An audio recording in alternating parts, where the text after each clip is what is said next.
Okay. Kia ora tatou katoa. Welcome everyone to the public talk co-hosted by the National Center for Peace and Conflict Studies, the University of Otago, and Spark and Matsunaga Institute for Peace and Conflict Resolution, the University of Hawaii. Welcome the NCPS's whanau. Welcome the participants joining from Dunedin and Hawaii. It is great to have you all here today. And before I introduce Dr. Salvador Santino Regilme, the speaker, let me open today's dialogue by sharing a short karakia, or a Maori blessing. Whakataka te hau ki te uru, whakataka te hau ki te tunga, kia makina kina ki uta, kia matara tara ki tai, kia he ake ana te atakura, he tio, he huka, he hohu, tie moriora. Kia ora everyone. Again, I would like to thank you all for joining us. As a quick housekeeping announcement, today's talk will be facilitated in the webinar form. The speaker will deliver a presentation for the first half an hour, which will be followed by a question and answer session. So if you have any question or comments, please send me a message by using the Q&A function, which is at the bottom of the interface you will see. Now then, let me introduce our speaker. It's my honor to introduce Dr. Salvador Santino Regilme Jr. Dr. Regilme Jr. is a tenured university lecturer of international relations at the Institute for History at the University of Leiden. He has conducted extensive amount of research on human rights norms, global governance, and foreign aid. He holds a joint PhD in political science and North American studies from the Free University of Berlin. And prior to working in the Netherlands, he had worked at the Center for Global Cooperation Research in Duisburg, Germany, and the Department of Political Science at Northern Illinois University in the United States. And now, without further delay, I would like to invite the speaker to the podium. Salvador, whenever you're ready, please start. Thank you so much, and good day to listeners from Otago and from Hawaii. Thank you so much to Dr. SungYong Lee for the opportunity to speak with you here virtually. So let me just share my PowerPoint presentation. If you can give me a few seconds here.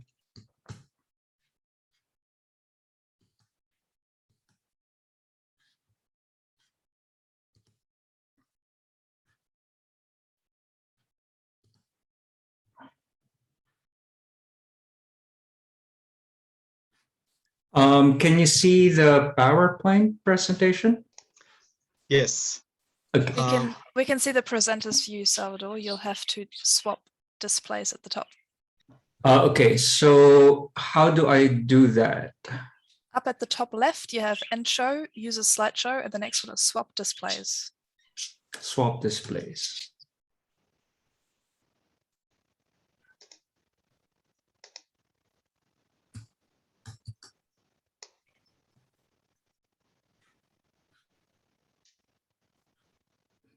No, we can still see the presenter view. Okay. I couldn't find. Is it stop share?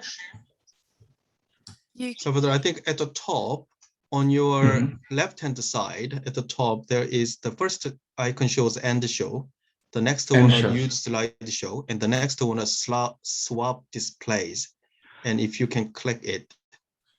Okay, that I couldn't see, the swap display. You could try to use slideshow as well. Maybe that is the right one. Oh, here, okay. Swap displays. Yep, there we go. Perfect. That's perfect. Thank you. This is perfect? Okay. Yeah, so I can only see my slides. I couldn't see anyone's faces here. But yeah, thank you so much for the opportunity to speak with you about my forthcoming book. The title of the book is Aid Imperium, United States Foreign Policy and Human Rights in Post-Cold War Southeast Asia. So this book will come out this coming November. So it's part of the fall 2021 list of the university from the University of Michigan Press, particularly from its Pfizer Center for Emerging Democracies book series. This is actually a book that took me 10 years to write, starting from the initial research, field work, and then several rounds of revision. And this is a book that is close to my heart too, given my own personal lived experience with the countries involved in the case studies here. So let me start by providing you just a quick overview of what's the coverage of the talk. So first, I'll talk about the global reach of foreign aid and diplomacy. What exactly covers United States foreign aid? How big is US foreign aid apparatus? What are the different types of countries or actors that actually receive United States foreign aid? Second, after contextualizing what US foreign aid constitutes, I'll actually explain or introduce the core puzzle that animates this research project or this particular book, and also what is the core argument. Thirdly, I'll actually introduce the theoretical framework that I use in order for us to understand what actually links foreign aid, United States, post-Cold War United States foreign aid with physical integrity rights situation in recipient countries. The book covers at least 6 cases of US foreign aid with 2 of the Mutual Defense Treaty allies, state allies in Southeast Asia, particularly Thailand and the Philippines, but I'll only focus on one case here, which would be the United States foreign aid during the time of the war on terror in the global war on terror, as well as the war on terror in the Philippines under the Arroyo administration. So that's roughly around 2001 to 2009. And finally, I'll also provide some reflections on how to actually think about this theory, this interest convergence theory, as well as the implications from the case studies from Southeast Asia, in order for us to understand what it means when it comes to the possible ways of reforming or even perhaps transforming foreign aid politics when it comes to impacting the human rights situation in the global South. So the global reach of US foreign aid and diplomacy. So the United States is by far the largest single foreign donor government with more than 200 recipient countries. So when you say 200 recipient countries, we're talking about recipient countries that historically existed since 1946. So if you look into the United States AID, so the Agency for International Development Green Book. So it's a website, it's a comprehensive website that's hosted by the USAID and the State Department. You can see all those historically existing countries since the end of the Second World War until, I think, until 2016. The Trump administration wasn't really good in being transparent with how the foreign aid apparatus, how different foreign aid programs and disbursements were given, but the data are transparent for viewing and for research. And the United States foreign aid is perhaps the largest in the world when it is the largest state actor when it comes to giving out foreign aid or official finance, financial assistance to other countries. Yet this US foreign aid became under assault or was the subject of assault under the Trump administration. Now that we are in the era when Trump is no longer in the White House and the Biden-Harris administration is in power, Biden appointed Samantha Power for the USAID administrator position. And you can see here the attempt of the Biden administration to make foreign aid as a supposedly non-violent tool for diplomacy. And this is a way for Biden to signal to the international community or to other state actors that the United States is serious in using foreign aid as a tool of projecting its own interests and not only military violence. The appeal of liberal human rights discourses as well, especially when the Trump administration came into power, somehow lessened or was somehow diminished. It appears to be declining. And you can see here that this sense of distrust right? About the effectiveness of liberal democracy or liberal democracy plus market capitalism or democratic governance. All these types of discourses appears to be declining, especially when you look into the mainstream discourses in many countries worldwide in which illiberal and authoritarian politicians have gained power. Right. So you have the case of the Philippines, you have the case of Turkey, you have the case of Brazil, contemporary Brazil, and even here in Western Europe, even amongst EU member countries, you can see these kinds of illiberal and somehow authoritarian discourses emerging. In the case, for example, of Viktor Orban in Hungary. Some far-right politicians who actually try to undermine human rights discourses, the need for humanitarianism, the need for foreign aid. These politicians are also gaining power in many core countries here in Western Europe, or supposedly consolidated democracies, as many democratization scholars might call.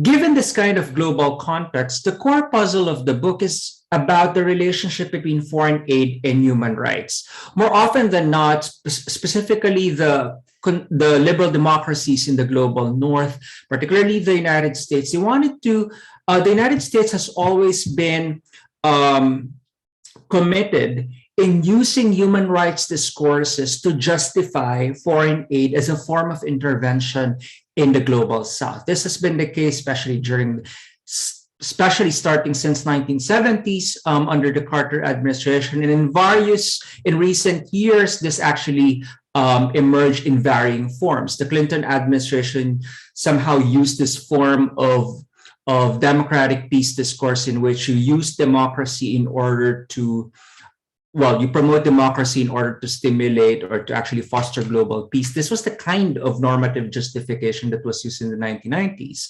The same thing in the war on terror. You actually, the Bush administration used military violence, unfortunately, and that the justification for that was based on the idea that it could be used to stimulate democratic outcomes in partner countries. Hence, the puzzle of the book is quite simple, but I think it's very important, especially when we look back into the global war on terror, when the United States has spent billions of dollars in reconstruction, for example, in military violence in Afghanistan, in Iraq, and in many places worldwide, in Colombia, in Pakistan, or even the Philippines and Thailand.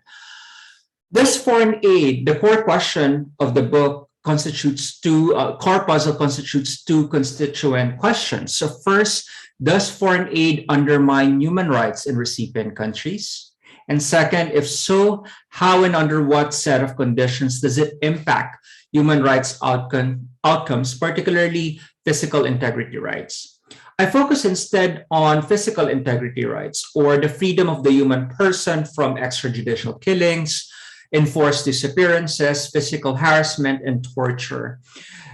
These kinds of patterns of state violence are not new in the post-Cold War. In fact, for example, during the Cold War in South America, desaparecidos, for example, is a term that's being used in order to refer to those people who disappeared or who were forcibly disappeared by the state because of their political opposition against some of the state policies. In the book, I use the term foreign strategic assistance or foreign strategic support rather than foreign aid. The reason why I use this term, because if you look into the economics, the sociological, but most especially in the economics literature about foreign aid, and even in international relations, the core analytic focus of foreign aid always look into the material element of foreign aid. How much is the foreign aid and what kind of outcome did it actually stimulate, for example, in recipient countries? The underlying argument or the underlying premise that I offered in the book, and explained this quite extensively in the book, is the idea that you cannot understand the outcome or the impacts or the effects of foreign aid without looking into the public discourses or the shared discourses and the shared purposes that donor and recipient governments, the political leaders as well as the political elites in both countries actually have about foreign aid. In other words, the material element of foreign aid is just one side of the coin. How much is it? Who is the recipient?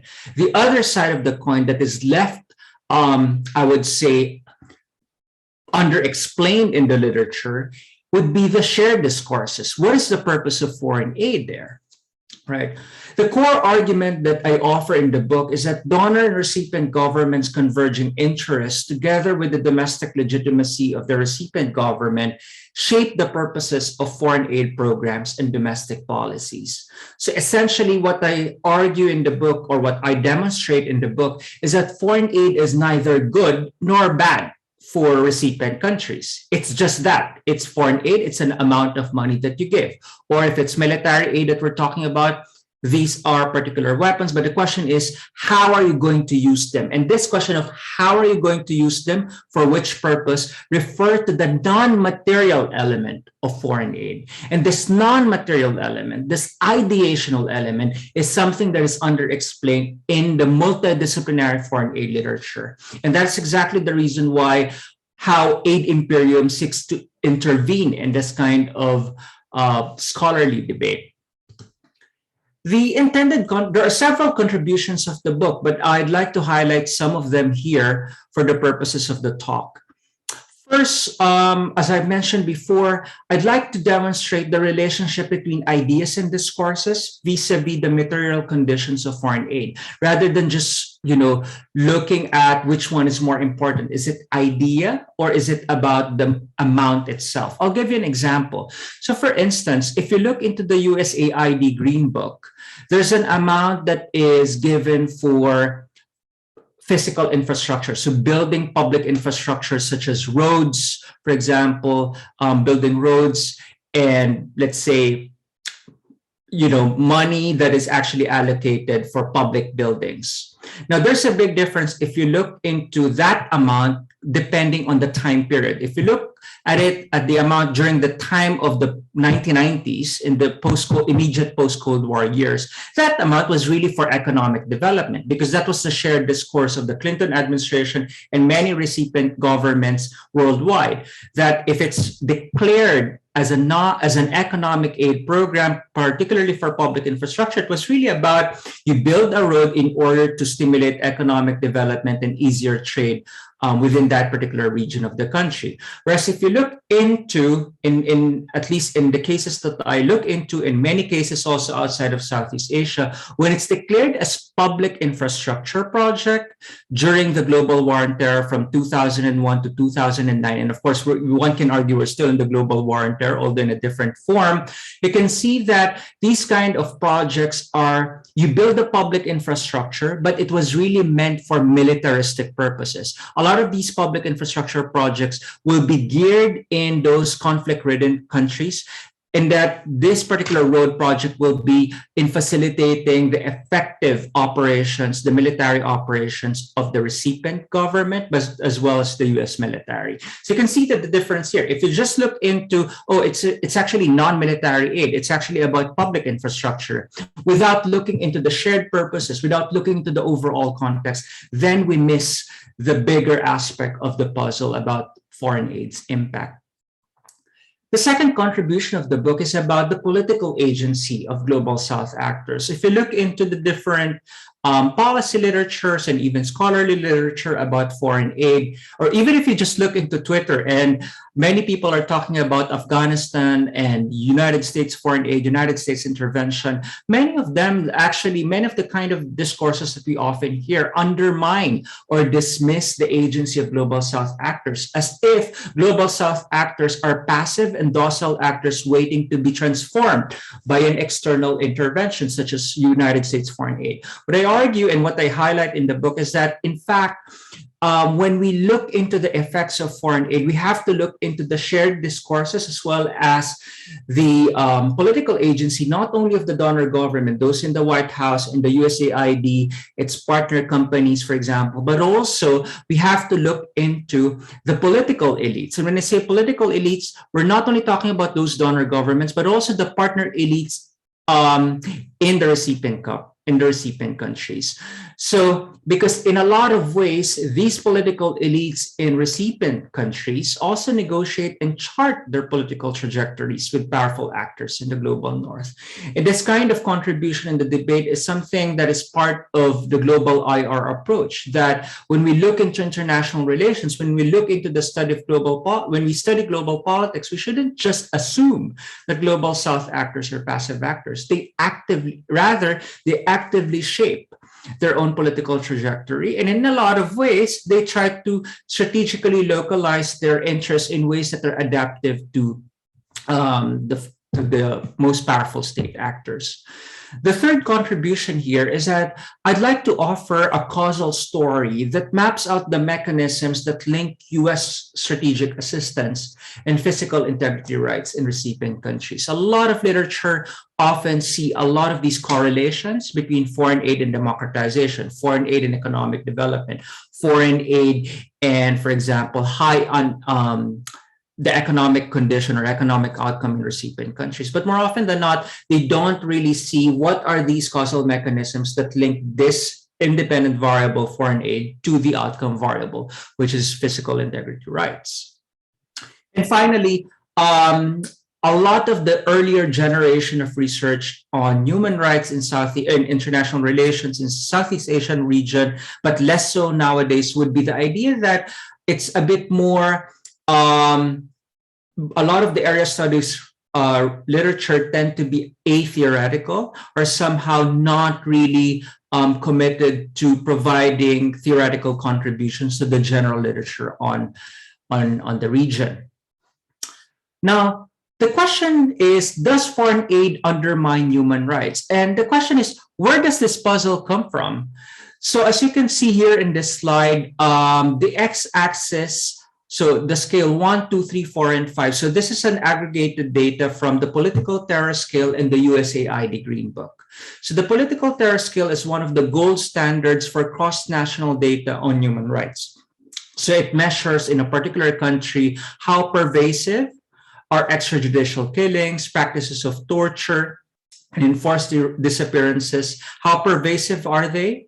And particularly on the part of state actors. So if you have a score of 5 or 4, we are referring to countries that are highly repressive countries or highly repressive governments. So if you receive a grade of 5, and this is starting from 1976 to 2016, we're referring to countries such as Zimbabwe or North Korea.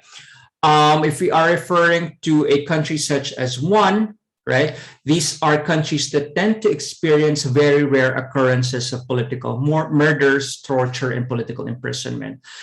And then, of course, you have the majority of the countries are somewhere between 2 and 3. And if you get a grade or a score of 3, those are countries that have rampant state-sanctioned extrajudicial killings and imprisonment of political dissidents. And what this graph shows is that these countries receive the highest amounts of US foreign assistance. Now, the question is, why is it, historically speaking, at least in the last 4 or 5 decades, those countries that receive the largest amounts of foreign aid from the United States tend to be brutally repressive, right? They might not be extreme, such as in the case of North Korea, for example, but you can see that a lot of them have historically repressive record when it comes to physical integrity rights. The second graph I'd like to show you would be the 2 country cases that I focus on the book. So US military and economic aid to the Philippines. Generally speaking, the United States, for example, poured in a lot of foreign aid during the Cold War. And this foreign aid, whether it was classified as military or economic, it was largely for militaristic purposes during the Cold War. And foreign aid dramatically sank in the 1990s, and it increased somehow in the late 1990s and especially after 2000s in the case of the Philippines and Thailand. So this is an area graph that shows the total value of US economic and military aid to the Philippines from 1992 to 2010. And there are two shaded areas corresponding to military and economic aid to the Philippines from 1992 to 2010. In 1992, for example, so this was perhaps the last year of in the early 1990s, so until 1992, when you're still at the end of when the Cold War was about to end, the US government provided around 50 million US dollars worth of US aid, but that value sank eventually to less than 5 million US dollars in the 1990s, given that, and this remaining amount that you have both for the Philippines and Thailand in the 1990s was largely geared for non-militaristic outcomes. So specifically in fostering economic development, fostering democratization outcomes such as supporting civil society groups. So it was not really for militaristic purposes, given that you have that during the Cold War era. I also look into the local data in the case of the Philippines, but let me highlight here civilian deaths by state agents. So this is the data that we have from the Uppsala conflict data program. And what you can see here was that the number of civilian deaths caused by state actors or killed by state actors dramatically dipped or decreased in the 1990s. And there was a dramatic increase in the 2000s when the United States aid eventually came in again in the context of the global war on terror. In the case of Thailand, in 2003, the increase started. This was in the context of the war on drugs. But in the case of the Philippines, as early as 1999, before 9/11, there was already an increase. You have to remember that it was just a short 2-year term period of the Estrada administration, and the Estrada administration already launched its own militaristic operations in Mindanao or in southern Philippines, and that short military operation during the Estrada administration already received a lot of U.S. military aid, and of course that was sustained after the global war on terror.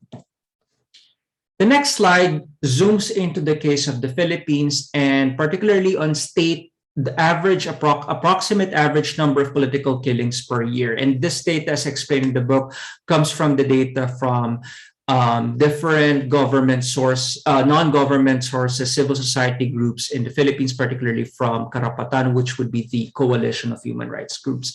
What you can see here is that the average number of political killings per year dramatically increased during the Arroyo administration, thereby confirming that what we already know in the global data from the Uppsala conflict data program. This is from the Uppsala conflict data program itself, and it also reaffirms what we already know from local data sources, that in fact, the number of state-based violence deaths in the Philippines dramatically increased in the 2000s when the Philippine government received a lot of US aid, and this aid was really for militaristic operations. State-based violence deaths were less pervasive in the 1990s, wherein the focus of both the United States and the Ramos administration in the Philippines was really for economic development and democratization outcomes. Those outcomes were very different before the 1990s during the Cold War, wherein, for example, in 1991, you have around 1,500 declared or reported state-based violence deaths in the Philippines. This is the theory that I offer in the book. I argue that it's about interest convergence. The way that foreign aid will impact human rights outcomes depend on what could be the content, the substantive content of the shared discourses of foreign and of the donor and recipient governments. And I explained that there are several mechanisms here. The first mechanism is what I call a strategic localization. Strategic localization refers to the recipient government's discursive articulations of their political agendas, which aim to win the support of two major stakeholders. So the first is the domestic public, right? And also the donor country. The United States government is not there, shopping around different countries, asking them if you want foreign aid. prospective recipient governments, based on my fieldwork in Washington, D.C., for example, hire lobbying firms in Washington, D.C. in order to make the case in the U.S. Congress and amongst American politicians that they want foreign aid and for what purpose. And that process is what I call strategic localization, aiming to justify the receipt of foreign aid from the donor government. But also, recipient governments also need to justify why that aid is being used and for what purpose, right? And they need to justify that to their domestic public. The second mechanism would be the mechanism that I call as the interest convergence, wherein donor and recipient governments shared certain purposes, have a set of shared purposes when it comes to this foreign aid outcomes. During the Cold War, it was really for containing communism. It was highly militaristic, highly repressive. It was targeting not only armed rebels, but also political dissidents. This was also the case during the global war on terror, wherein the focus was really on militaristic policies, and the Arroyo administration and the Thaksin administration did not only target armed rebel groups, but also in many cases, for example, also killed political dissidents, unarmed political dissidents, including student activists, journalists, and other local politicians who might not be in the same boat with the incumbent administration at the time, right? The third mechanism that I offer in the book, and I provide illustrative examples, would be the mechanism that I call as resource mobilization. Resource mobilization refers to the idea that it's a material mechanism. It refers to the mobilization, or basically the allocation of foreign aid as well as the domestic resources of the recipient government to a particular set of agencies depending on the purpose of that aid. During the global war on terror, particularly the case of Thaksin in Thailand or in the Arroyo administration in the Philippines, foreign aid as well as domestic resources were largely reallocated to militaristic purposes. You have the police, you have the military, you have the intelligence agencies, and a lot of these agencies under the coercive apparatus of the recipient government were largely empowered. And because of this bolstering of resources within the coercive agencies, it actually activated two mechanisms. The first mechanism that I call here would be selective political repression. If you have a highly insecure recipient government, as it was in the case of the Thaksin and the Arroyo administrations in the 2000s, the abuses or the coercive agencies, so military and police actors, actually target unarmed political dissidents. So these are activists, sometimes lawyers, for example, or opposition members, and that contributed to the high number of physical integrity rights abuses, right? But what I argue is that that's not the only mechanism that generates human rights problems or human rights violations. You also have what I call as the erroneous coercive state practices. So when you say erroneous coercive state practices, this refers to what I call as collateral abuses, or those abuses in which the military and police might not have intended to kill or to disappear a particular person, but it was perhaps an outcome of mistaken identity. But what is important is that, normatively speaking, this is still a human rights violation. What I argue is that if you have an overall climate of counterterrorism and militarism, as it was during the global war on terror, the likelihood of erroneous coercive state practices would be very high. So the likelihood that they're happening would be very high. And what they argue is that even in the context of supposedly consolidated liberal democracies here in the global north, you have a lot of these erroneous coercive state practices, which I also explain in the book.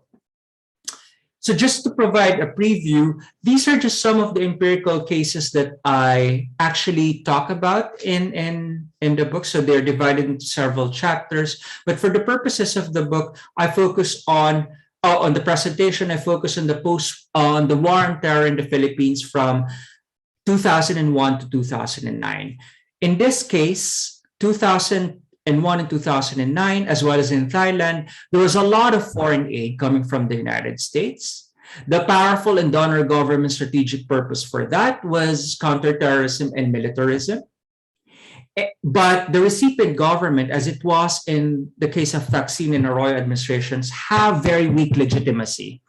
And in order to compensate for that weak legitimacy, in order for them to coup proof, or basically undermine the likelihood that they will be booted out from power, they have to increase domestic state repression.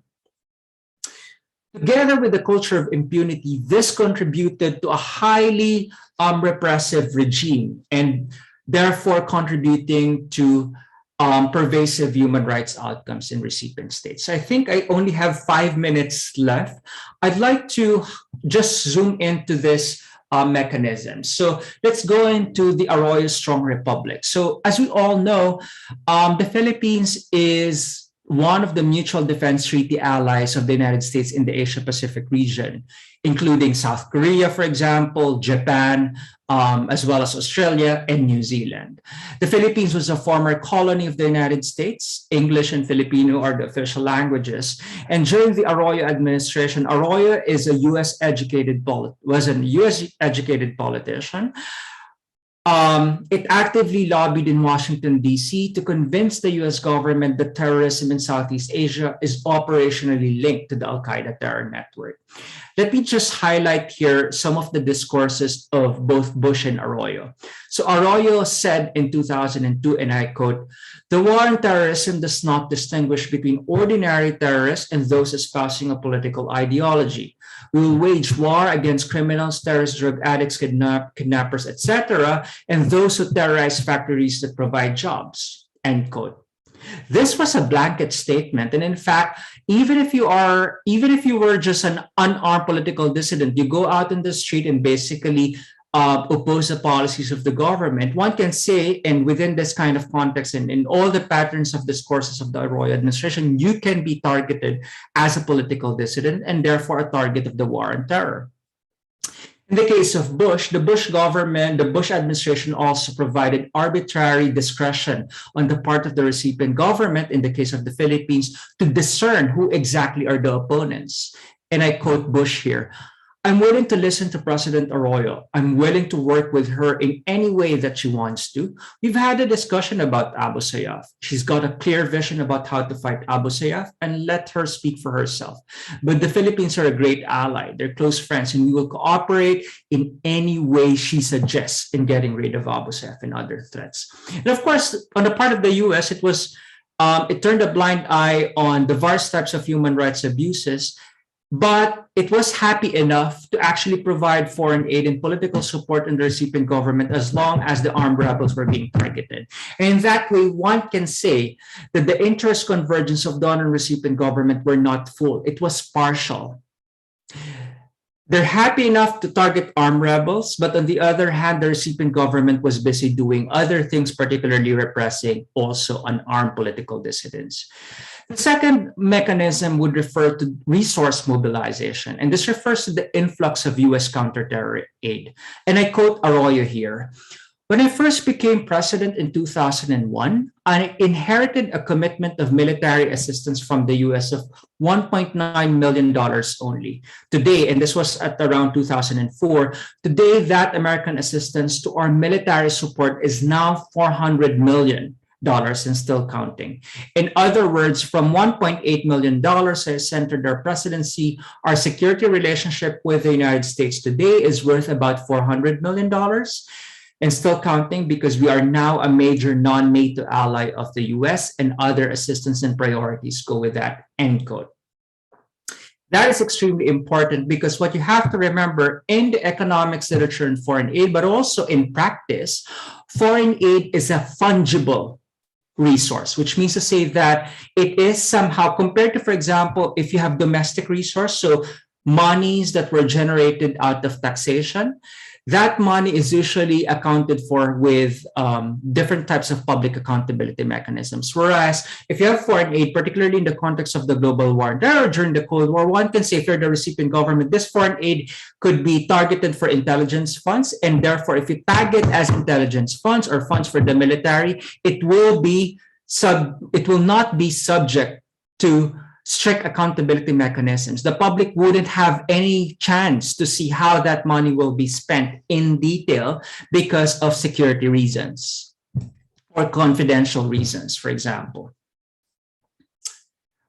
Because of that, the top 3 biggest recipients of US aid during the time of Arroyo were the Philippine state security apparatus, the central intelligence services of both the military and the police, as well as the National Intelligence Coordinating Agency. State violence is part of what they call as Mutualization Campaign, which is actually a euphemism against all forms of communism and other armed Islamic rebellion. But what you have to remember here is that it's not only neutralizing or basically killing armed political dissidents, but that also includes many forms of political opposition. In the case of the United States, if you look into the record of the USAID Green Book, the United States provided a lot of economic aid. Many of them could be for certain humanitarian projects, but a lot of these humanitarian projects are subservient to the overall counter-terror mission. And I quote here that even, for example, civil engineering and humanitarian projects of US troops in the country were linked to US counterterrorism mission, and they were actually diverted to Southern Philippines. And there were a lot of intervening factors. The Arroyo administration was suffering from low levels of public support. And this low level of public support, low level of legitimacy contributed to her motivation, to her government's motivation to actually repress not only armed rebellion, but also many forms of political opposition. An example of selective political repression would be the Maguindanao Massacre, which is what Time magazine called as the single worst attack on journalists ever recorded. Around 57 unarmed men and women were dead. 30 of them were journalists covering the filing of the candidacy of the Ampatuan clan in Mindanao. Maguindanao province had remained under the political control of this particular political clan, and this political family is linked to the Arroyo administration, one of the biggest supporters of the Arroyo administration in Mindanao. Based on the inspection of the Ampatuan clan's mansion after this massacre, they found out, and I quote, a big weapons cache consisting of light artillery and heavy infantry weapons, including commando weapons, explosives, and ammunitions, as well as military uniforms. And these kinds of ammunitions bear the mark of the United States Department of Defense arsenal. So the big question here is, how did the political clan have these kinds of weapons bearing the Department of Defense so far away from Manila? As my interest convergence theory dictates, this is a case of buying political loyalty. You have a recipient government receiving foreign aid from a donor government. This recipient government is highly insecure. It needs to buy the political loyalty of various types of constituencies. You buy the political loyalty of these local leaders in exchange for their support. And these local leaders might use these kinds of resources for repressing their own enemies, political enemies. And hence, the discovery of US military resources in Ampatuan's private residence demonstrate 2 findings. First, state killings were implemented to eliminate many forms of political opposition to the Arroyo administration. And secondly, state violence occurred in more prevalent ways where there were military operations. And you can see in the map here of the Philippines that the military operations, the number of civilian deaths, at least reported ones, and of course the larger could be much, much bigger than this, were largely concentrated in southern Philippines where armed Islamic rebellion are concentrated. So I'd like to finish my conclusions here because I think we're running out of time and I think we should have more time for discussion. The patterns that I discuss in the book, and I also actually mentioned here in the book quite extensively in the last chapter, the mechanisms that I presented were also present in the case of Colombia, also in the case of Pakistan. Pakistan has been one of the biggest recipients of US foreign aid since the US-led war on terror. And Pakistan was also largely responsible for, at least in the literature on the war on terror, Pakistan was largely responsible also for the many of the political activities of the Taliban in Afghanistan, for instance. Kenya in the African continent has also been one of the largest recipients of US strategic assistance, and they were also faced with a lot of security threats. And the Kenyan government also used US aid, counter-terror aid, not only to repress its own armed rebels, but also a lot of the political opposition members. What I highlight here in the book is that interactions between, when we look into the domestic outcomes in the global south, we shouldn't look at them as if they are out of the vacuum. A lot of the problems in the global south, such as poverty, supposedly economic underdevelopment, or even outcomes such as peace and conflict, should not be considered as purely local outcomes. In many ways, they are actually linked to the global system. And at least the story that I offer here would be part of that. If you're interested about foreign aid, for the references on foreign aid, I published several of them, but the book will be out this November from the University of Michigan Press. And it's also available for in ebook format, so you can also recommend it to your library. And I look forward to your questions and to your feedback. Thank you so much. Thank you so much, Salvador, Santino, for this wonderful presentation. Actually, in the Netherlands, it's midnight, very, very early morning, and I'm very grateful that you actually stayed awake up until this time. Thank you so much. We have a couple of questions sent from the audience, and for those of you who have not been able to join the very first part of today's seminar, you can actually raise the questions and send any comments that you have by using the question and answer function at the bottom of the interface. So please feel free to use it. The first question that I got from here is from Kalika. So Kalika mentioned that really amazing presentation so far. Thank you, Salvador. I am curious about the UCDP programs data, which I had understood can only account for public records of state violence, considering that the state can sometimes use subversive means of violence that would hide the actual numbers of the civilian by the state. Can we say that those decreases are accurate? So it's more about your judgment of the validity of the data collected and examined by UCDP. Do you have any response to it?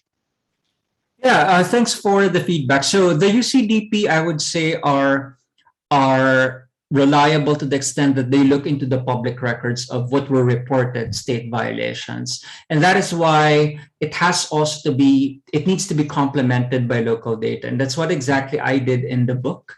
I also look into the local human rights reports from the countries that I actually studied, which would be the Philippines and Thailand. And while the exact numbers might differ, but the patterns were the same. And that is, I think, is important for comparative study. So I would not really dwell into the exact numbers because at the end of the day, they're just indicative. But I think if the patterns match with the UCDP and with the local data, then that means to say that it demonstrates a certain type of reliability. Thank you so much, Salvador. The next question is actually about what is being, you explained about the resource mobilization stage. So can you elaborate a little bit more on the US side of the response to those kind of the national actors attempt to for the resource mobilization? How do they normally respond? Do they normally accept because they just take care of those common interests that you said that there are some commonalities in interest and there are some discrepancies, and they just simply focus on those commonalities and disregard the others? Or because of this bureaucracy, maybe the US government may not be well aware of how those resources are being mobilized and utilized. Do you have any thoughts about, about US response to those kind of resource mobilization? Yeah, so the U.S. government, when we look into and I think this also goes both into the leftist literature on United States empire, but also the more conventional types of analysis of U.S. foreign policy. The U.S. government is not a monolithic entity, right? So there are also battles within, let's say, the Bush administration. You have a State Department that is also very concentrated on the human rights outcomes of what the U.S. human rights outcomes as impacted by foreign aid, but also you have the Department of Defense, or you have the CIA, who are much more focused on the numbers of armed rebels being killed by the partner government. So these are two different, at least I'm just saying, these are the only two sets of agencies that we're talking about, and there's a lot more. You also have the inner circle of the presidential administration, right? In the case of in the case of the Philippines and the case of Thailand, for example, the focus was really about war on terror, militarism, right? So the foreign aid that they have, it's similar to what happened now, as we can see in Afghanistan. I'll give you a lot of money, spend it as much as you can on whatever you need to do. What is important, however, is that in the last years of the Arroyo administration, from around 2007, 2008, 2009, there were a large number of domestic pressures in the US, so largely borne by Filipino Americans, for example, and also the case of Thailand. But for the purposes of the discussion here, in the case of the Philippines, they actually pressured their own representative, who are Democrat representatives of California, to launch an inquiry against the human rights abuses of the Arroyo administration. Right. That led to certain actions of the Bush administration, but it was only a reduction of $1 or $2 million, which in the grand scheme of things is nothing, but it's just a signal on the part of the Bush administration. We're concerned, but not so much. Right. Thank you. This kind of dynamics more recent one, because when you compare the dynamics that before the 9/11, terrorist attack in 2001, and after that, do you see a big shift in the dynamics? Yeah. So especially, my argument is that if you are, theoretically speaking, if we are in a military security crisis during the Cold War and also the global war on terror, governments are much more interested in militarism, and they tend to have a blind eye on human rights abuses, in many cases worldwide, right? And that was because as long as the governments remain committed to killing supposedly armed rebels. Right. Thank you. By the way, Salvador Santino, just so that the audience can see your face better, why don't you just stop sharing your presentation file? Stop share. Yeah, sorry. Okay. No. I have another question from Alex here. By the way, Kalika, thank you. That's really helpful. Thank you. She said, Alex also raised a question. I will read it here. How does Chinese foreign aid output in the Philippines and Thailand compare to US foreign aid? Are the goals of the two countries' aid seen as significant different in the region? Do you have any comments on this? So the current administration, so from 2016 to 2020, and also Thailand after the Thaksin administration, would be the time period that I don't cover in the book. For the purposes that it's for the purposes of comparison, they're already, I would assume, non-democratic outcomes, and they largely shifted their political loyalties away from the United States. So more so to China. And it doesn't really it doesn't look like a good way for comparative purposes. Chinese foreign aid, I published 2 pieces on Chinese foreign aid at the global, using global perspective, but we don't have reliable foreign aid data coming from China on how much they actually give to the Philippines and Thailand. What I do assume, however, is that a lot of these foreign aid disbursements are given surreptitiously and not directly on state coffers. There are unverified reports, for example, and I cannot confirm them, but they were reported in local media in the Philippines that, for example, the Duterte administration received political support from China during the elections in 2016. I do not know that, but this is something that they are floating. What we do know is that in the case of Thailand, when Thaksin was booted out in power and the succeeding administrations in Thailand, the Thai military and some political elites tend to be more pro-China, but we don't know how does that translate in terms of amounts. And it could not be via official channels, as what is usually the case with the US and other OECD donor countries. Right. Thank you, Salvador.